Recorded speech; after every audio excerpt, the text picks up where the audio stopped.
اسلام کو متعدد معجزات عطا کیے گئے تھے. ان میں سے ایک معجزہ ان کا یہ تھا کہ کسی مادرزاد نابینا کی آنکھ پہ ہاتھ پھیرتے تھے وہ بینا بن جاتا تھا. کیا حضور صلی اللہ علیہ وسلم کو اس طرح کوئی معجزہ عطا کیا گیا تھا؟ حضرت ابو قتادہ رضی اللہ تعالی عنہ فرماتے ہیں کہ میں غزوہ خندق میں شریک تھا. کافروں کی جانب سے ایک تیر آیا، میری آنکھ کے کونے میں لگا، پیوست ہو گیا، آنکھ باہر کو نکل آئی، لٹک کے رخسار تک پہنچ گئی. میں حضور صلی اللہ علیہ وسلم کی خدمت میں حاضر ہوا. میں نے عرض کیا اللہ کے نبی، جہاد میں آنے سے چند دن پہلے میری شادی ہو چکی تھی، اب میں اس حال میں گھر جاؤں گا، میری آنکھ رخسار تک نیچے لٹکتی ہوئی نظر آ رہی ہے، میری بیوی مجھ سے نفرت کرے گی، میں بڑا پریشان ہوں. فرماتے ہیں کہ حضور صلی اللہ علیہ وسلم نے اپنے مبارک انگوٹھے کے ساتھ میری آنکھ کو اٹھایا اور خول کے اندر فٹ کر دیا. 80 سال کی عمر میں وہ قسم کھا کے فرمایا کرتے تھے کہ میری اس آنکھ کی بینائی اس آنکھ سے زیادہ تیز ہے. کی کمالات اور اعجازات کا تذکرہ کروں اور حضور صلی اللہ علیہ وسلم کی ذات گرامی میں اس کی نشاندہی کروں تو شاید یہ مختصر نشست اس کے لیے ناکافی ہو جائے. بہرحال ہم یہ کہنے میں حق بجانب ہیں کہ حسن یوسف دم عیسیٰ ید بیضاداری، حسن یوسف دم عیسیٰ ید بیضاداری، آنچ خوباں ہمدارند تو تنہا داری. حضور صلی اللہ علیہ وسلم کے ساتھ محبت کرنا ہماری ایمان کی بنیاد ہے. جس دل میں محبت رسول نہیں اس دل میں ایمان نہیں ہے. یہ میرا فتویٰ نہیں، میرے استاد کا فتویٰ نہیں، بلکہ میرے محبوب صلی اللہ علیہ وسلم کا اپنا جاری کردہ فتویٰ ہے. آپ صلی اللہ علیہ وسلم نے فرمایا والذی نفسی بیدہ، قسم ہے اس پروردگار کی جس کے قبضہ قدرت میں میری جان ہے، لا یؤمن احدکم، تم میں سے کوئی بندہ اس وقت تک مؤمن نہیں ہو سکتا حتی اکون احب الیہ من والدہ وولدہ والناس اجمعین، جب تک کہ میں اس کو اس کے والد، اس کی اولاد اور سارے لوگوں سے بڑھ کے محبوب نہ بن جاؤں. محبت رسول ہمارے ایمان کی بنیاد ہے. مشاہدہ یہ ہے کہ بنیاد مضبوط ہوتی ہے، عمارت مستحکم ہوتی ہے، اور اگر بنیاد کمزور ہو عمارت کو مضبوط بنایا ہی نہیں جا سکتا. اگر ہم چاہتے ہیں کہ ہماری ایمان کی عمارت مضبوط ہو تو اس کو محبت رسول کی مستحکم بنیادیں فراہم کرنی ہوں گی. اور جب ربیع الاول کا مہینہ شروع ہو جاتا ہے تو ہم سارے کے سارے عاشق رسول بن جاتے ہیں، اور عشق رسول کے اظہار کے لیے ہم مختلف طریقے اختیار کرتے ہیں. خود ساختہ طور طریقوں کے ساتھ ہم اپنے عشق اور محبت کا اظہار کر رہے ہوتے ہیں. لیکن اس حوالے سے ایک بات میں آپ کے سامنے عرض کر لوں کہ محبت کوئی سیزنل چیز نہیں ہے، کوئی موسمی چیز نہیں ہے کہ خاص دنوں میں، خاص موسم میں اچانک بیدار ہو جائے اور جو ہی وہ دن گزر جائے دوبارہ بیٹھ جائے اور پھر نہیں معلوم کہ تو کون اور ہم کا میں کون. یہ محبت کو داغدار کرنے والی، محبت کو بدنام کرنے والی بات ہے. میرے بھائیوں، محبت وہ روگ ہے، ایک مرتبہ کسی کو لگ جائے تو سال کے 12 مہینے، ہر مہینے کے 30 دن اور ہر دن رات کے 24 گھنٹے بندے کو بے قرار رکھتی ہے. یہ وہ روگ ہے. یہ کوئی ہمارا تعلق، ہمارا رشتہ، ہماری وارفتگی حضور صلی اللہ علیہ وسلم کے ساتھ کسی خاص مہینے کی محتاج نہیں ہے، کسی خاص دن کی محتاج نہیں ہے. ہمارا تعلق اپنے محبوب صلی اللہ علیہ وسلم کے ساتھ سال کی 365 دنوں کے لیے ہونا چاہیے. یہ نغمہ فصل گل و لالہ کا نہیں پابند، یہ نغمہ فصل گل و لالہ کا نہیں پابند، بہار ہو کہ خزاں لا الہ الا اللہ. ہمارا اپنے محبوب کے ساتھ تعلق ہر لمحہ، ہر گھڑی ہونا چاہیے. اور یہ بھی ایک حقیقت ہے کہ ہم میں سے ہر بندہ عشق رسول کا دعویٰ تو کرتا ہے، لیکن ہم نے کبھی یہ تکلف نہیں کیا کہ اپنے گریبان میں جھانک کے دیکھ لیں کہ میرا دعویٰ محض دعویٰ ہے یا اس دعوے کے اندر کوئی صداقت بھی ہے یا کوئی سچائی بھی ہے۔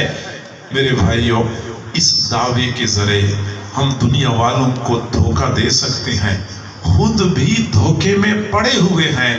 جب تک اس دعوے کو سچا ثابت کرنے کے لیے ہم کوئی ثبوت فراہم نہیں کریں گے، اس وقت تک ہم اللہ اور رسول کے ہاں سرخرو نہیں ہو سکیں گے۔ آپ نے کبھی اس بات پہ غور کیا ہے کہ جس طرح میں اور آپ محبت رسول کا دعویٰ کرتے ہیں تو اللہ رب العزت نے بھی تو اپنے محبوب کی زلفوں کی قسمیں کھائی ہیں، رخساروں کی قسمیں کھائی ہیں۔ اللہ تعالیٰ بھی تو اپنے محبوب سے محبت کرتا ہے۔ میں اور آپ ناقص، ہماری محبت بھی ناقص، اللہ کامل، اللہ کی محبت بھی کامل ہے۔ اچھا، اب محبت کا تقاضا تو یہ ہے کہ اللہ تعالیٰ اپنے محبوب صلی اللہ علیہ وسلم کو اپنے پاس عرش پہ بیٹھاتے کہ محبوب آپ دنیا میں نہ جائیں، کیونکہ دنیا میں معاشرہ بھی ٹھیک نہیں ہے، سہولیات بھی نہیں ہے، حالات درست نہیں ہے، آپ یہاں میرے پاس رہیں، آپ بھی خوش اور میں بھی خوش۔ محبت کا تقاضا تو یہ ہے۔ ماں تو کبھی نہیں چاہتی کہ میرا بیٹا ایک لمحے کے لیے میری نگاہوں سے اوجھل ہو جائے۔ آخر کیا وجہ تھی؟ اللہ تعالیٰ نے اپنے محبوب صلی اللہ علیہ وسلم کو مکہ مکرمہ کی سنگلاخ وادی میں بھیجا، جہاں نہ سبزہ تھا، نہ سبزہ زار تھا، نہ موسم خوشگوار تھا، نہ معاشرہ مہذب تھا، نہ لوگ قدردان تھے۔ آخر اللہ رب العزت نے اپنے محبوب صلی اللہ علیہ وسلم کو ان شدائد سے دوچار کر لیا۔ وہ کافر لوگ کبھی تو آپ کو ساحر، شاعر، کاہن کہا کرتے تھے، کبھی آپ صلی اللہ علیہ وسلم کو پتھر مارا کرتے تھے، کبھی آپ سجدے کی حالت میں ہوتے تھے۔ وہ لوگ اونٹنیوں کی بچہ دانیاں، اوجھڑیاں اور انتھڑیاں اٹھا کے آپ صلی اللہ علیہ وسلم کے کندھوں پر ڈھیر کیا کرتے تھے۔ اللہ رب العزت نے اپنے محبوب کو ان حالات سے دوچار کیوں کیا؟ ان شدائد کے حوالے کیوں کیا؟ اللہ رب العزت کی کیا مجبوری تھی؟ ماں تو کبھی نہیں چاہتی کہ میرے بیٹے کو کوئی بندہ حقارت کی نظر سے دیکھے۔ اللہ رب العزت نے اپنے محبوب کو خود ان حالات کے حوالے کیا ہے، حالانکہ اللہ تعالیٰ کی کوئی مجبوری نہیں ہے، تو راز کیا ہے، حکمت کیا ہے۔ میرے بھائیوں، اللہ رب العزت نے دنیا والوں کو بتانا تھا کہ میرے محبوب کا مقام اور مرتبہ بہت بلند ہے، تم اس کا تصور نہیں کر سکتے، لیکن میرے دین کی قدر و قیمت کچھ اور ہے۔ آپ صلی اللہ علیہ وسلم کو جن مشقتوں سے دوچار ہونا پڑا، یہ سب کچھ دین متین کے لیے تھا۔ جب تک آپ نے نبوت کا اعلان نہیں کیا تھا، آپ نے اپنا دین پیش نہیں کیا تھا، اس وقت تو حضور صلی اللہ علیہ وسلم کی عظمت اور آپ کی شرافت پورے مکہ میں مسلم تھی۔ لوگ آپ کو صادق اور امین کہا کرتے تھے، سارے لوگ آپ کو عزت اور احترام کی نظر سے دیکھا کرتے تھے، رشک کرتے تھے۔ لیکن جو ہی آپ نے دین کا پیغام لوگوں کو پیش کر دیا، سارے مکے والے آپ کی دشمن ہو گئے۔ گویا کہ آپ کو جن شدائد سے گزرنا پڑا تھا، اسی دین کی وجہ سے گزرنا پڑا تھا، اور یہ وہی دین ہے جو آج ہمارے درمیان قسم پرسی کی حالت میں موجود ہے۔ اس دین کو پس پش ڈال کر ہم کبھی بھی عاشق رسول نہیں بن سکتے۔ میرے بھائیوں، میرا دعویٰ ہے، میرا یہ عقیدہ ہے کہ حضور صلی اللہ علیہ وسلم کے مبارک جسم سے نکلنے والا پسینے کا ایک قطرہ، بالکل چھوٹا سا قطرہ، اتنا قیمتی ہے کہ یہ پوری کائنات اس کی قیمت نہیں بن سکتی۔ یہ ہماری زمینیں اور باغات، دکانیں اور بازار، ملیں اور فیکٹریاں، سونے چاندی کی کانیں، ڈیزل پیٹرول کی کنویں، ہمارے مالیاتی ادارے، یہ بلین اور ٹریلین، سب کچھ مل جائے، میرے محبوب کے مبارک جسم سے نکلنے والے پسینے کے ایک قطرے کی قیمت نہیں بن سکتے۔ اگر میرے محبوب کے جسم سے نکلنے والا پسینہ اتنا قیمتی ہے تو میرے محبوب کی مبارک آنکھوں سے نکلنے والے آنسو کتنی قیمتی ہوں گے، پھر میرے محبوب کے مبارک جسم سے نکلنے والا خون کتنا قیمتی ہوگا، پھر میرے محبوب کے دندان مبارک کتنی قیمتی ہوں گے۔ میرے بھائیو، اب آپ لوگ خود حساب لگائیں، وہ دین جس کی خاطر میرے محبوب نے اپنا پسینہ بہایا، اپنے آنسو بہائے، اپنا خون، آپ کا خون بہایا گیا، آپ کے دندان مبارک شہید کیے گئے، یہ دین کتنا قیمتی ہوگا، ہم اس کا خود حساب لگائیں۔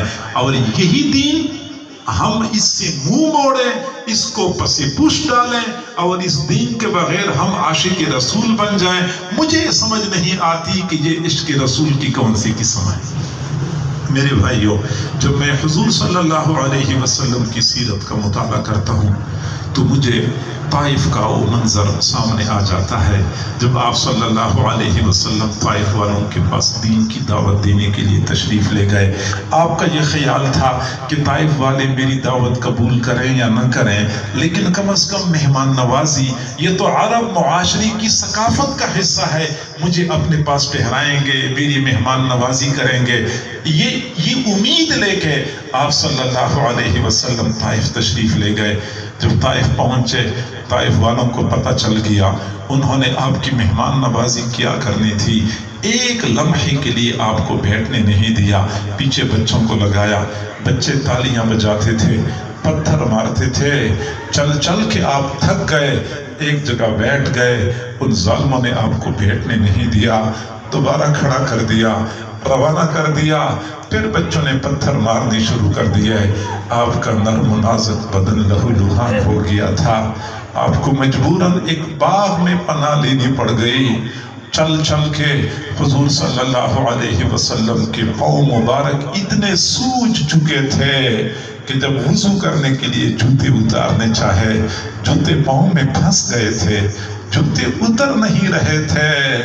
وہ اللہ جس کو اپنے رحم و کرم پہ بڑا ناز ہے، اس اللہ نے فرشتہ بھیجا، میرے محبوب سے کہہ دو اگر وہ چاہیں میں طائف والوں کو دو پہاڑوں کے درمیان کچل دوں گا۔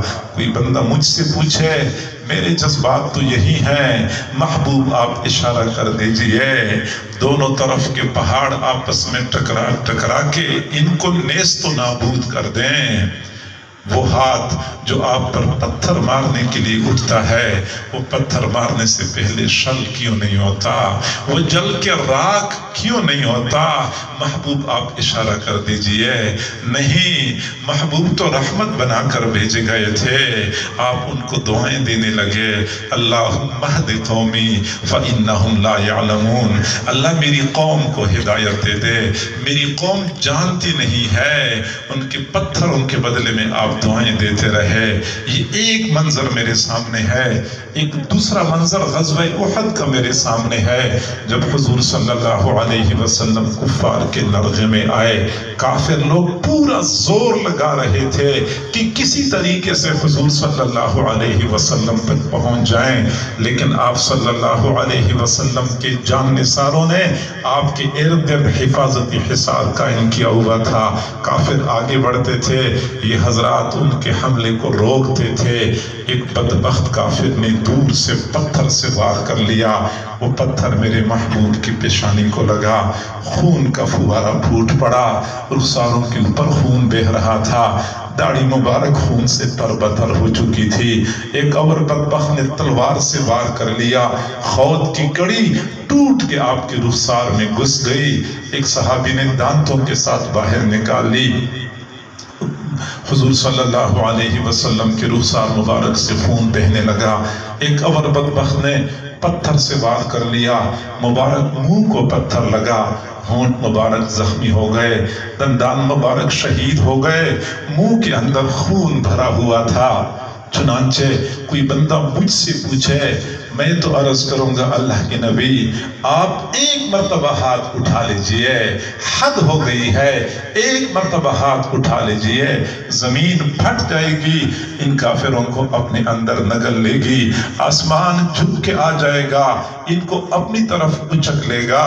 میرے محبوب آپ نے بارہا فرمایا ہے کہ احد پہاڑ مجھ سے محبت کرتا ہے، میں احد پہاڑ سے محبت کرتا ہوں۔ آپ احد پہاڑ کو اشارہ کر دیں، یہ احد پہاڑ جھک کے آ جائے گا، ان کو اپنی نیچے کچل لے گا۔ آپ اشارہ تو کر دیں، نہیں میرے محبوب تو رحمت بنا کر بھیجے گئے تھے۔ اتنی بات فرمائی، کیف یفلح قوم شجوا نبیہم صلی اللہ علیہ وسلم، وہ قوم کیسے کامیاب ہوگی جس قوم نے اپنے نبی کا سر زخمی کر دیا۔ اب بھی قوم کی کامیابی کی بات فرما رہے ہیں، یہ قوم کیسے کامیاب ہوگی۔